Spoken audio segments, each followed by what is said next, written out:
ದೇವಸ್ಥಾನದ ಪಕ್ಕದಲ್ಲೇ ಕೊಳಚೆ, ರಂಪಾಟ, ಮೂಗಿಗೆ ಬಟ್ಟೆ ಹಿಡಿದು ಸಾಗುವ ಪರಿಸ್ಥಿತಿ. ಚಿಂತಾಮಣಿ ತಾಲೂಕಿನ ಕಸಾಬಾ ಹೋಬಳಿಯ ದೊಡ್ಡಗಂಜೂರು ಗ್ರಾಮದ ಮುಖ್ಯ ರಸ್ತೆಯಲ್ಲಿರುವ ಶ್ರೀ ಸಿದ್ಧಿವಿನಾಯಕ ಸ್ವಾಮಿ ದೇವಸ್ಥಾನದ ಪಕ್ಕದಲ್ಲಿ ಚರಂಡಿಗಳು ಹೂಳು ಮತ್ತು ತ್ಯಾಜ್ಯದಿಂದ ತುಂಬಿ ತುಳುಕುತ್ತಿದ್ದು, ಸ್ಥಳೀಯ ನಿವಾಸಿಗಳು ಹಾಗೂ ಸಾರ್ವಜನಿಕರು ತೀವ್ರ ಸಂಕಷ್ಟ ಎದುರಿಸುತ್ತಿದ್ದಾರೆ. ಗ್ರಾಮದ ಪ್ರಮುಖ ರಸ್ತೆಯ ಬದಿಯಲ್ಲೇ ಪ್ಲಾಸ್ಟಿಕ್ ಬಾಟಲಿಗಳು, ಕಾಗದದ ತಟ್ಟೆಗಳು ಹಾಗೂ ಇನ್ನಿತರ ಕಸದ ರಾಶಿ ಚರಂಡಿಯಲ್ಲಿ ಶೇಖರಣೆಯಾಗಿದ್ದು, ನೀರು ಸರಾಗವಾಗಿ ಹರಿಯಲು ಸಾಧ್ಯವಾಗುತ್ತಿಲ್ಲ. ಇದರ ಪರಿಣಾಮವಾಗಿ ಚರಂಡಿ ನೀರು ನಿಂತು ದುರ್ವಾಸನೆ ಬೀರುತ್ತಿದ್ದು, ಸೊಳ್ಳೆಗಳ ಕಾಟ ವಿಪರೀತವಾಗಿದೆ. ಇದರಿಂದ ಸಾಂಕ್ರಾಮಿಕ ರೋಗಗಳು ಹರಡುವ ಭೀತಿ ಎದುರಾಗಿದೆ ಎಂದು ಕರಿಯರಾದ ಆರ್ ಸುಬ್ರಹ್ಮಣ್ಯಂ ಅಳಲು ತೋಡಿಕೊಂಡಿದ್ದಾರೆ. ಇಲ್ಲಿ ಸೊಳ್ಳೆಗಳ ಕಾಟ ಮತ್ತು ದುರ್ವಾಸನೆಯಿಂದಾಗಿ ನಿಲ್ಲಲು ಸಾಧ್ಯವಾಗುತ್ತಿಲ್ಲ. ಈ ಬಗ್ಗೆ ಸಂಬಂಧಪಟ್ಟ ಪಂಚಾಯಿತಿ ಅಧಿಕಾರಿಗಳಿಗೆ ಹಲವು ಬಾರಿ ಮನವಿ ಸಲ್ಲಿಸಿದರೂ ಯಾವುದೇ ಪ್ರಯೋಜನವಾಗಿಲ್ಲ. ಕೇವಲ ಬರುತ್ತೇವೆ, ಮಾಡುತ್ತೇವೆ ಎಂಬ ಉಡಾಫೆ ಉತ್ತರ ನೀಡುತ್ತಿದ್ದಾರೆಯೇ ವಿನಃ ಸಮಸ್ಯೆಗೆ ಶಾಶ್ವತ ಪರಿಹಾರ ಕಲ್ಪಿಸುತ್ತಿಲ್ಲ. ಮಳೆಗಾಲ ಆರಂಭವಾದರೆ ಚರಂಡಿ ನೀರೆಲ್ಲ ರಸ್ತೆಯ ಮೇಲೆ ಹಾಗೂ ದೇವಸ್ಥಾನದ ಆವರಣಕ್ಕೆ ನುಗ್ಗುವ ಸಾಧ್ಯತೆ ಇರುತ್ತೆ. ವರ್ಷಗಳಿಂದಲೂ ಇದೇ ಪರಿಸ್ಥಿತಿ ಮುಂದುವರೆದಿದ್ದು, ಗ್ರಾಮಸ್ಥರು ಪ್ರತಿ ವರ್ಷವೂ ಮನವಿ ನೀಡುತ್ತಲೇ ಇದ್ದಾರೆ. ಇನ್ನಾದರೂ ಸಂಬಂಧಪಟ್ಟ ಗ್ರಾಮ ಪಂಚಾಯಿತಿ ಅಧಿಕಾರಿಗಳು ಹಾಗೂ ಜನಪ್ರತಿನಿಧಿಗಳು ಕೂಡಲೇ ಎಚ್ಚೆತ್ತುಕೊಂಡು ಚರಂಡಿ ಸ್ವಚ್ಛಗೊಳಿಸಿ ಸುಗಮ ನೀರು ಹರಿವಿಗೆ ಸೂಕ್ತ ಕ್ರಮ ಕೈಗೊಳ್ಳಬೇಕೆಂದು ಸಾರ್ವಜನಿಕರು ಆಗ್ರಹಿಸಿದ್ದಾರೆ.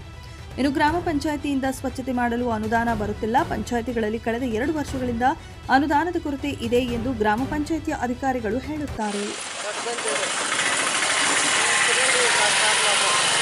ಸೊಳ್ಳೆ ಇರೋಕ್ಕಾಗ್ತಾಯಿಲ್ಲ, ವಾಸನ ಮಂಡಲಕ್ಕೆಲ್ಲ ಹೇಳ್ಬೇಕೊಟ್ರಿ, ಅವರು ಏನೂ ಮಾಡಿಲ್ಲ.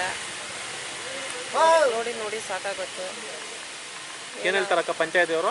ಬರ್ತೀರಿ ಮಾಡ್ತೀರಿ ಅಂತ ಹೇಳ್ತಾರೆ, ಬರ್ತಾನೂ ಇಲ್ಲ, ಹೇಳ್ತಾನೂ ಇಲ್ಲ, ಅಷ್ಟೇ. ಇವ್ರದ್ದು ಮುಖ್ಯ ರಸ್ತೆ ವಿನಾಯಕ ದೇವಸ್ಥಾನದ ಕ್ರಾಸು, ಆನೂರು, ಗೊಲ್ಲಹಳ್ಳಿ ಈ ಕಡೆ ಎಲ್ಲ ರೋಡ್ ಹೋಗ್ತದೆ. ಇದು ಸೆಂಟ್ರ್, ಇದು ಇದಕ್ಕೆ ಊರು ಇದೆ ಅಂತಲೇ ಬೋರ್ಡು ಗೀಡು ಏನೂ ಇಲ್ಲ. ದೊಡ್ಡಗೊಂದು ಅಂತ ಎಲ್ಲರೂ ಬಂದು ಕೇಳಿ ಹೋಗ್ತಾರೆ. ಈ ಥರ ಇದೆ. ಇಲ್ಲಿ ನೀರು ಊರಿನಲ್ಲಿರೋ ನೀರೆಲ್ಲನೂ ಈ ಕೊಚ್ಚೆ ನೀರೆಲ್ಲ ಇಲ್ಲಿ ಬಂದು ಬ್ಲಾಕ್ ಆಗಿ ನೀರೆಲ್ಲ ರೋಡ್ಗೆ ಹರಿತದೆ.